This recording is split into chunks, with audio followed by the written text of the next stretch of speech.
We are taken back to the childhood of a young woman being read a fairy tale by her father, a story of broken harmony. It is told that once, humans and trolls coexisted peacefully until a wave of new teachings swept across Europe. A young king in Norway was tasked with Christianizing the country, and the church declared trolls were vile creatures, an insult to God.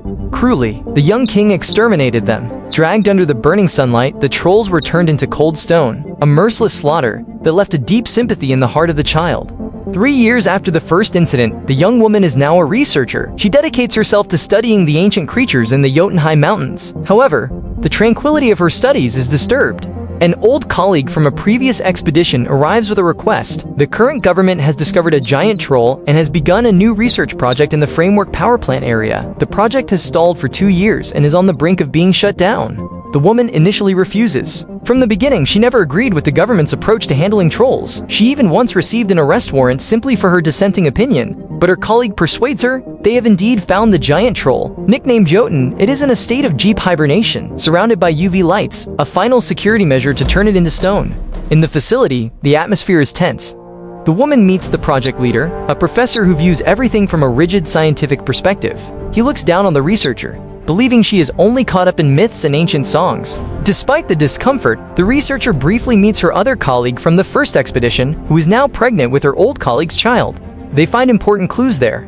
Ancient tablets, including a torn document believed to contain laws from the era of the young king. Then, in the silence of the heavily guarded facility, the researcher makes a dangerous decision. She sneaks in, rides the lift, approaching the face of the sleeping giant, Jotun. She begins to hum the troll song her mother used to sing.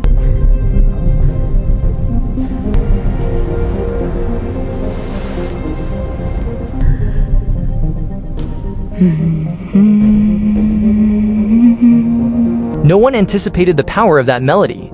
Jotun, the giant, awakens. Panic spreads. Guards are ordered to activate the UV lights. However, the project leader, driven by a blind desire to study the creature first, deliberately spills hot liquid, thwarting the command. That momentary decision becomes a fatal catastrophe. Jotun manages to break free. It rampages, destroying the facility, trampling anyone in its path.